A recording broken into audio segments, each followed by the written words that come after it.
Everybody watched the Golden Globes last night?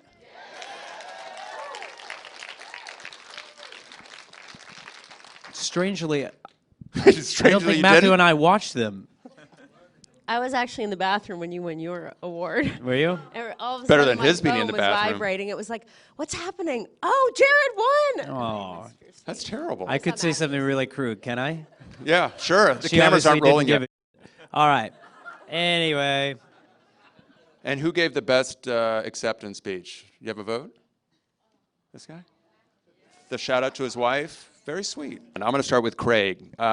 Craig is the guy who really got this movie going. But before I start talking about your first meeting with the subject of this film, you wrote something for the LA Times that I thought was very interesting about your relationship with your father and about your father getting sick and what that taught you about this story and how the story of Dallas Buyers Club really started in your relationship with your father as he was sick. Can you share that story?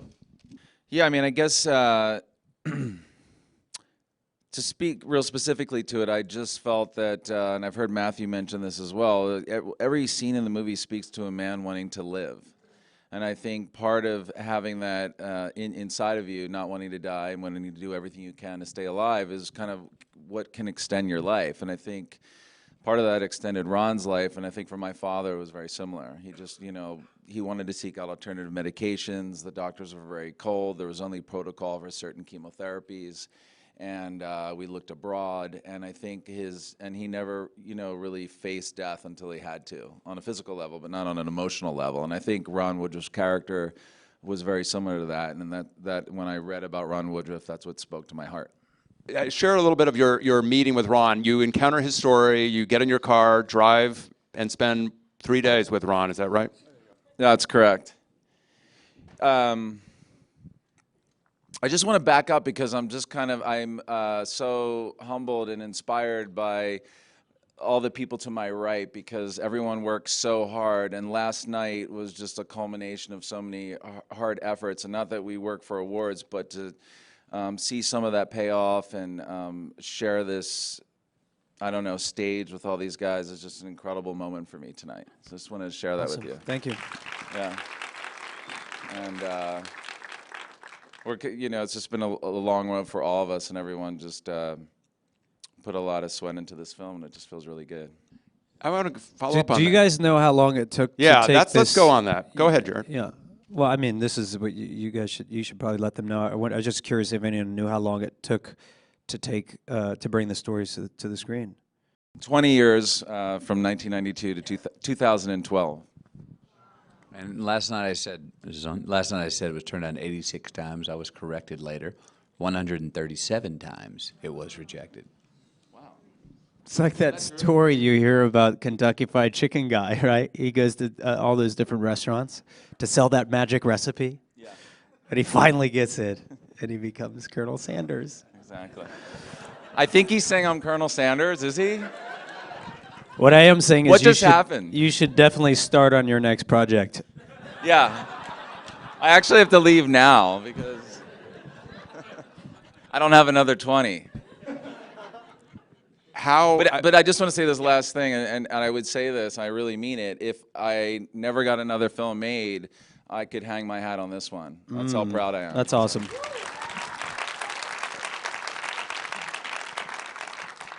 It's a town that's built on rejection.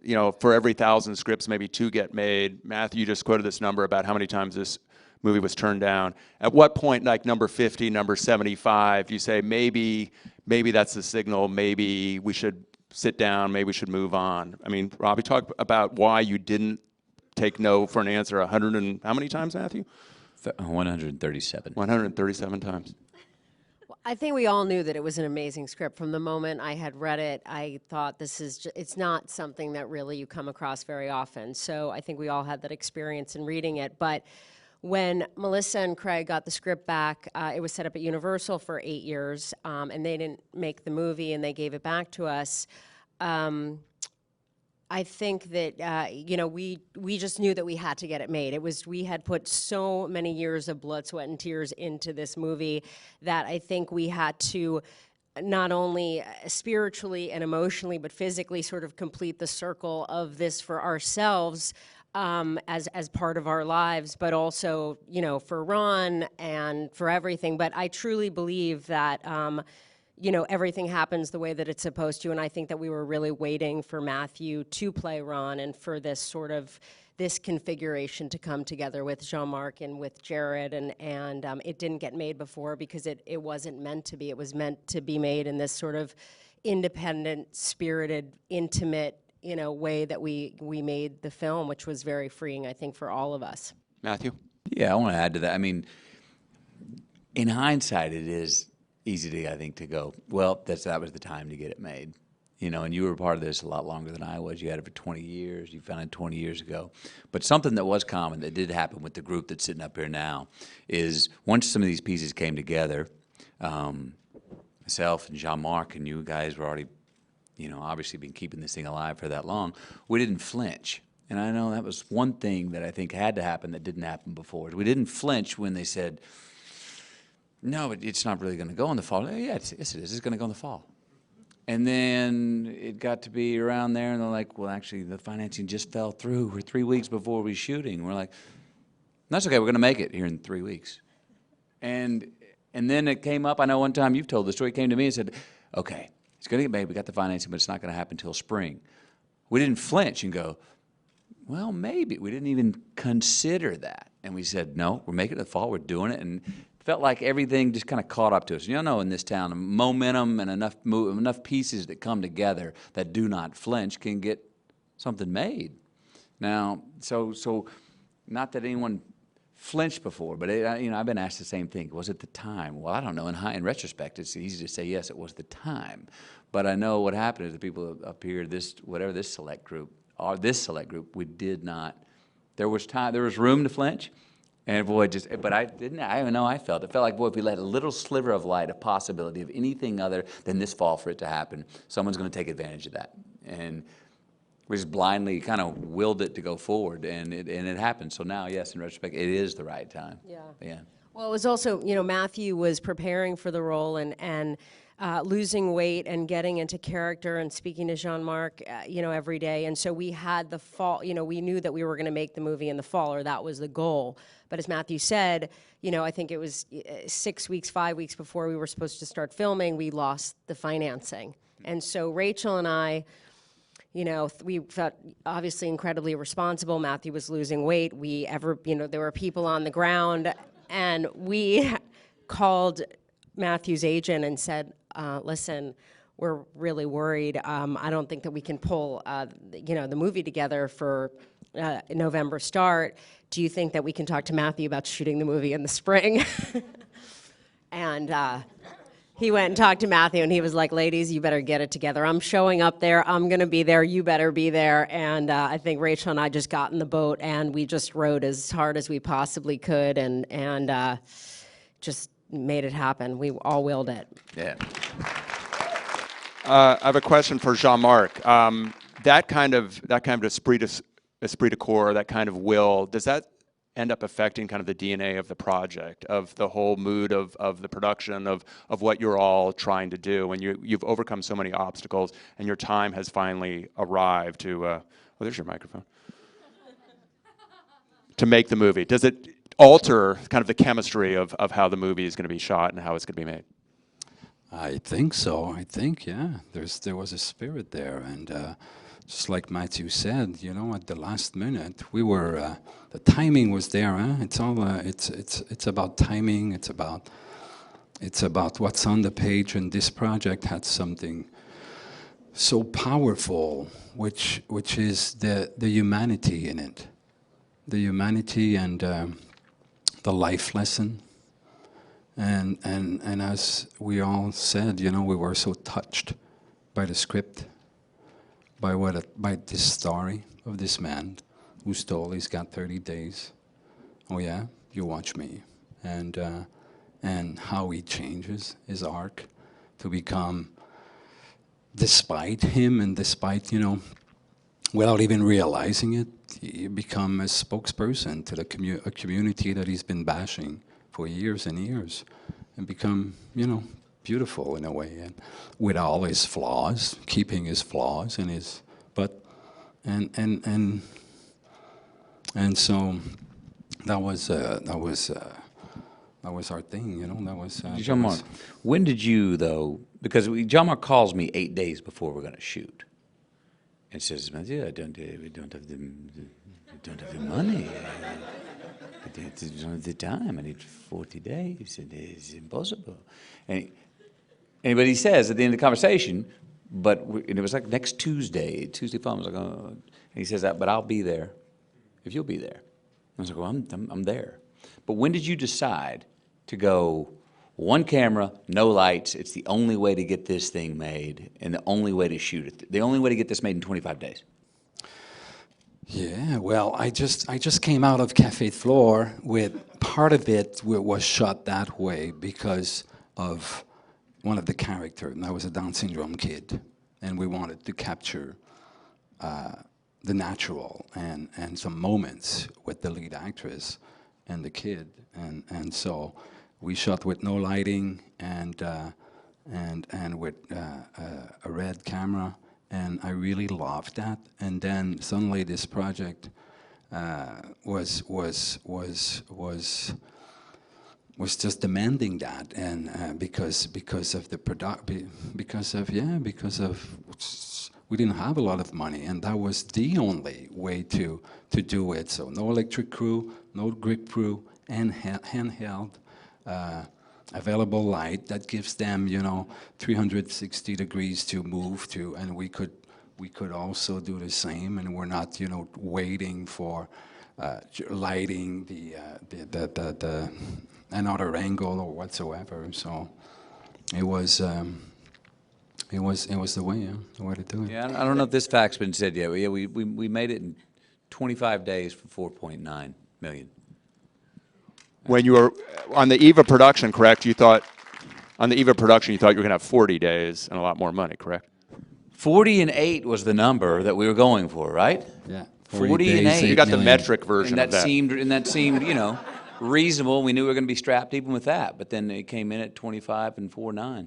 What is that for the actors, for Matthew and Jared, shooting that way, available light, shooting quickly, shooting digitally, having long takes? What does that do for you as actors in terms of liberating you from the normal confines of how movies tend to be shot and lit? Yeah, I know for me, there's just no reset time. I mean, which was the freedom and what was great about it while shooting it was you show up to work in the morning and you're in and you're on until the end of the day when they say wrap, it's time to go home. There's no going back to a trailer. There's no let's go have a walk. There's no showing up on set and let's talk about what the scene's about. There's show up on set and show me on camera, record now. And that was part of the freedom that I enjoyed because you didn't have I'd prefer one time to reset during the day, and that's when it's a wrap to go home. The stop and start and the anticipation to get started, come back into scenes can become one of the most fatiguing things on a set. So it was live all the time. Jared, how was that? I mean, two questions. Is that true, your experience, what Matthew was talking about in terms of being on all the time? And how did your layoff affect how you approach this character? And was it a benefit in some ways? How did your layoff from film acting affect how you looked at this A character? polite way to call my What would I call it? 6-year banishment from Hollywood. Portion. Self-imposed exile. Self-imposed exile. Sorry. The shooting was great. It was fast. We never rehearsed one single time before we started shooting, Matthew and I, which is pretty wild. What's so funny? What's so funny? I loved it. I think it should be a rule. No rehearsals ever for actors. And it was nice to not have a lot of downtime because, we were both kind of in a very challenging place. And I think everybody was in their own way. There wasn't anyone who escaped the process. It was probably very difficult and challenging for everybody in their own personal way. And I'm sure for you too. And that was dictated by the story itself. Craig and Melissa, the character of Rayon, I'm curious where and when you decided to create her and why I mean, she's obviously a beautiful character and very important to the story. What was the moment of her genesis? And she's a beautiful creation, but I'm curious how you came about finding her. Well, we had spoken to a lot of different people involved in the epidemic. And then when we looked at Ron's character, we just thought that you had to have a character who was kind of, an amazing foil to Ron, and who was the great heart of the movie, the heart and soul of the film. And we wanted a character that put everything that Ron was afraid of in his face. So we just thought, oh, if it was a gay man, you can look away. But if it's Rayon, you really can't look away. And he's such a great character because he's such an outsider and he's so broken, but yet he's so strong. And he has so many, there's so many amazing moments with him where you're just like, oh yes, that's what it would be like to kind of have this quiet suffering your whole life. When you were trying, Jean-Marc, to go from 40 days to 25 days, obviously you're going to shoot more quickly. When you're talking to Craig and Melissa about what scenes you're going to keep and what scenes you need, what were the conversations that you had, and what were the choices that you had to make in terms of what you could preserve and what you had to set aside? This guy has some good questions. Huh? Let's talk about how he arm wrestled for it. Arm wrestle, I think Jean-Marc would take you, but maybe, or you look pretty strong. Well, 25 days, and there's a mathematical equation where, if you shoot more than 4 pages a day, it starts to be tough, really tough. And that's why also the decision to shoot this way was made. But it wasn't like, hey guys, let's cut this, let's cut that, let's cut this, let's cut that, and it was more of a, at the very beginning, trying to rewrite the story and get rid of some locations and what can we keep, the essential locations we can keep, and also how can we tell the story with less point of view and keep the story through the main character, Ron's perspective. And then when we're not with Ron, why don't we stay with Eve or Rayon? So the story is told through our 3 main characters and not through, there were some scenes, at the FDA and the government at one point, and it was more of a very political film. And maybe that's why also it was a scary project. It was a complicated project. It was, you were reading one of the version was very political oriented, and it felt big and like something. So that's what we were aiming for too, and reduce the number of locations. Tell us, go to the point, and what's touching and what's beautiful about this. About what happened was through Ron's eyes and perspective, and that's why we hear what he hears, the audience hear what he hears, this ringing, and when he passes out, we fade to black or cut to black. When he wakes up, fade in, cut in, So that the most political story is the most personal one, right? In some ways. Maybe. What about the decision not to use score and to not? Was that a budget issue or is that a creative issue or both? Well, budget, score, no, because I'm always aiming. I'm always trying to tell a story and put the music in the story through the characters. What they, like I was wondering, what is Ron listening to, and what is Rayon listening to, and what kind of music, and I was trying to get out of the box and give this film something different than what normally maybe a film shot in Dallas would use, like country music, and so Rayon was a good tool, a good character and tool to bring something new and something special to this, a different tone and feel through T-Rex music. Mark Bolan, he has a fixation on Mark Bolan, and so of course we didn't have a lot of budget to license a lot of music. There's like 24 minutes of music in the film, and I wish we could have more tracks here and there, but scoring, no, I'm not a big fan of I scoring. tried really hard to get ZZ Top. So I'm bad. I'm nationwide. There are scenes in this film where that's all I did was sing, 'cause I'm bad. I'm nationwide. And then he'd let me do it one full take. And he wouldn't say anything. I'd do the next take. And I'd do it the whole scene next. And he'd come up, he'd go, okay. Do you think you could maybe give me just one take where Ron is not singing this entire song? You did a good job editing that out. But it's out there somewhere. Yeah, it's funny. It's funny because I wasn't, I got to love this track that at the beginning when he suggested it, and he was into this, and I trusted him because he's from Texas and he was my Texas teacher. And I went, really, ZZ Top? Okay, I went, ZZ Top, nationwide, nation. And he used the track to create something, and we shot like 6, 7 scenes with the track, where he was humming and singing in the car, and the place, and there. And after a few weeks, I went, okay, it could cruise on me. Maybe we can do something with it. And then in the cutting room, I tried also, and then I did. It was too funny. There was something too funny about it. Every time I was cutting a piece with him singing the ZZ Top track, I went, this is not our film. What the hell is this track? I should have. But it was good for him to just create his own thing, and I learned how to play the guitar. There's a Grammy-winning performance by myself that never made the cut.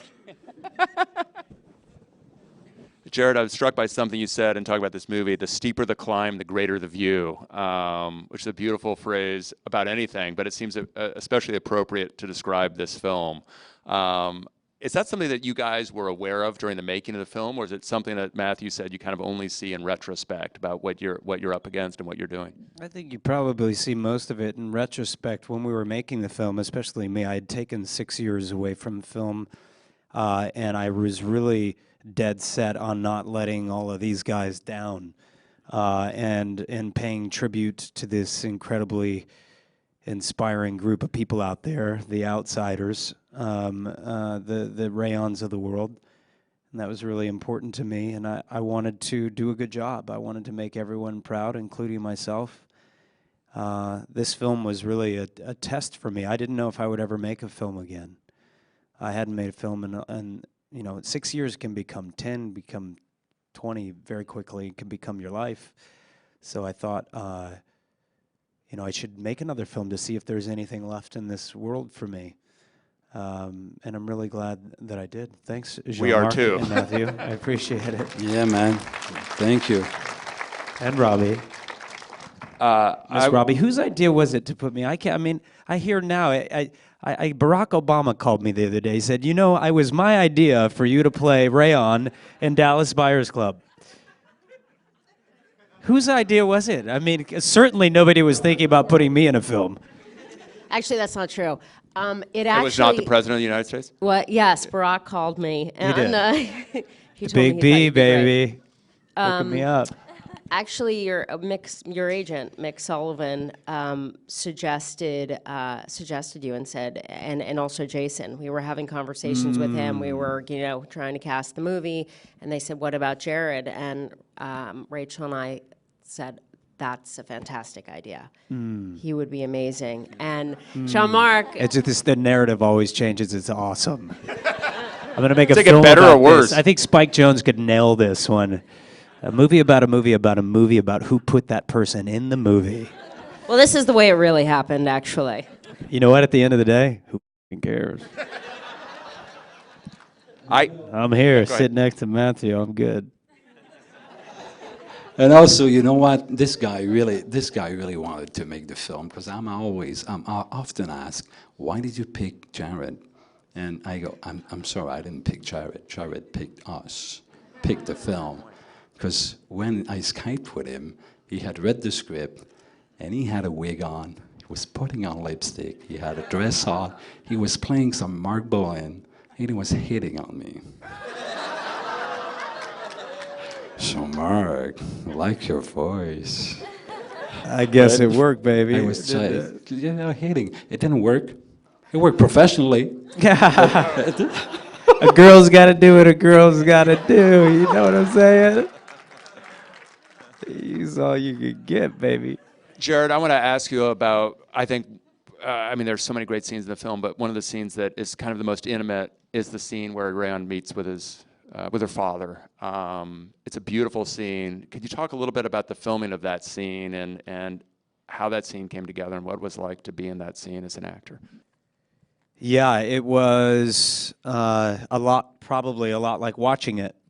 I think films and scenes are a lot like watching them. Probably you get some sense of what it was like. You know, those are the thoughts and things, ideas that we were dealing with all the time. But when I went to see my father, you know, the entire film I had heels and tights and lipstick and fake eyelashes and wigs and scarves and all kinds of, you know, accoutrements. I had all kinds of things happening. And I was very concerned about that scene because I knew it was incredibly important, but I also knew I didn't have any of my armor. You know, it was the only time in the film I dressed like a man.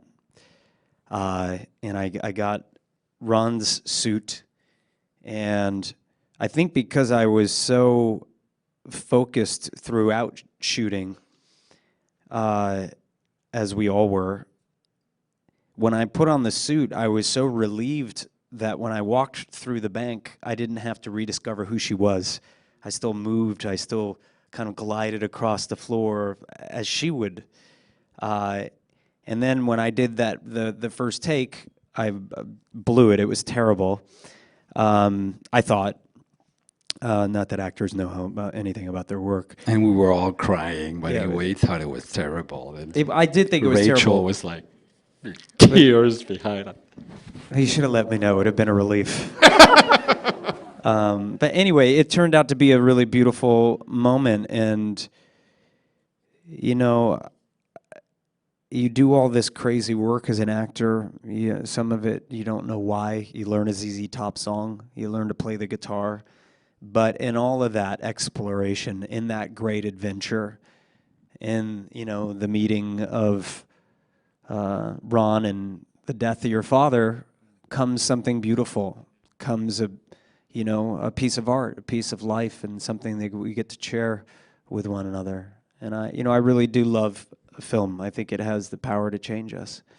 And this movie and working with the people changed me. It's always going to be a part of my life, and not just because of that Golden Globe, but for all the right reasons as well. We went on a climb together, and it was beautiful. Rachel, I have a question for you. I mean, this is obviously a period film. That was a beautiful answer. Thank you. Thank you. It's clearly a period film, but it also feels like it's almost more contemporary every hour. I'm curious if you're looking at this material, do you feel that as a producer that this is that its resonance kind of grows by the day, that it doesn't feel as if it's trapped in some time period? I definitely feel that way. I think one of the things that drew me to this film actually was my own personal experience. My uncle was on AZT. He died of AIDS. One of my other famous crying on the set stories is when Rayon passes away. My uncle died in a dingy Nevada hospital. It was very emotional. And so there was certainly a timeless quality for me personally. And people didn't want to make this movie for a number of reasons, and it's period, and AIDS is not a hot button issue, and I think we just came to this as filmmakers, and we just wanted to tell this inspirational story, that kind of David and Goliath, the kind of story that makes you ask, what am I made of? What would I do if this were me? Would I lay down and die, or would I fight? And Ron was inspiring that way because, he wouldn't and didn't want to just say, okay, well, 30 days, that's it for me. And I think that creates a timeless, classic, potential for film when that's at the heart of a story. Amen. I want to ask just a couple more questions. The reference that you had, Craig, you have audio recordings, I assume you kept of Ron? I mean, Matthew, are you able to listen to how he speaks? Are there written works? Do you keep notes, save letters, save diaries? What were the kinds of reference materials that you had to First thing I look? got was from Craig, which was, I don't know, how many hours? 16 hours, am I right? 16 hours of his first interviews with Ron. What I got from that was a lot of different variations for how to play the scenes. A lot of different, he had so many stories. He was a great storyteller, different variations of how he dealt with opposition. Because he's running into opposition throughout this film. And one of the things as an actor, I was like, okay, we have to show some variation with the opposition. Out of what? What was the main thing coming from this guy, Ron Woodruff? Rage. And that's the emotion that gets more on than any other emotion.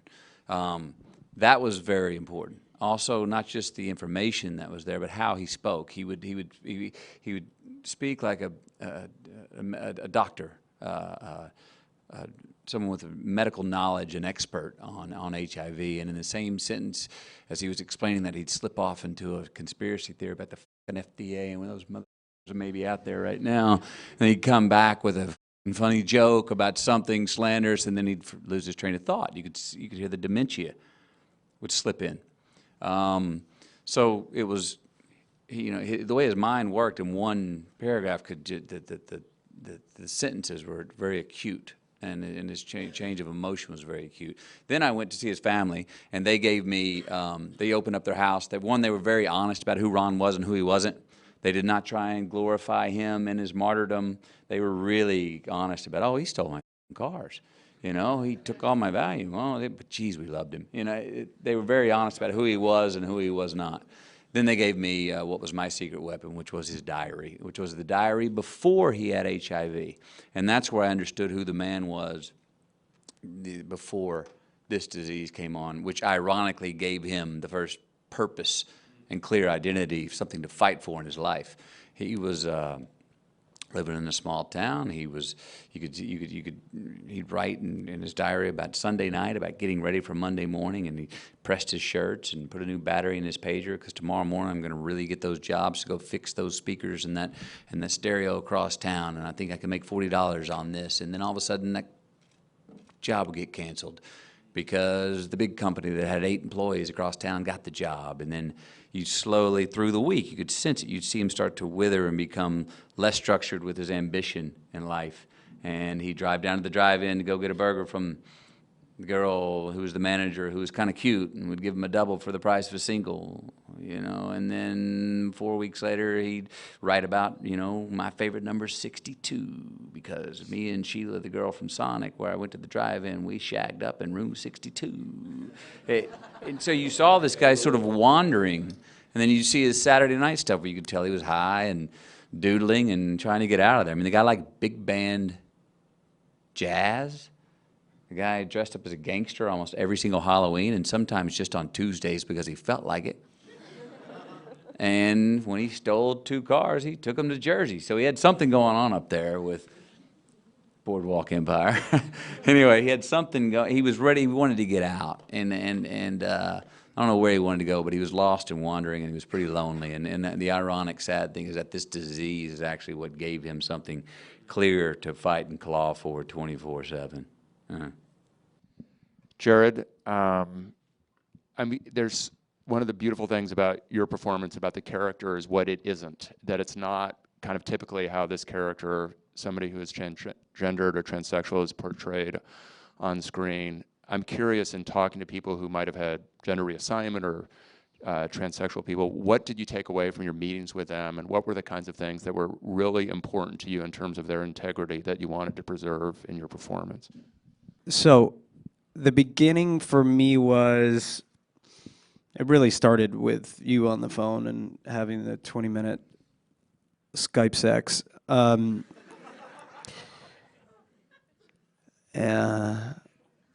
Yeah. But the beginning for me beyond that was meeting with transgender people. And, when you are a transgender person, you become an investigator. You're searching for who you really are, who you dream to be, right? So you kind of have something in common with an actor or a writer, or a producer, right? You're looking for identity. You're looking for the story of your life, I suppose.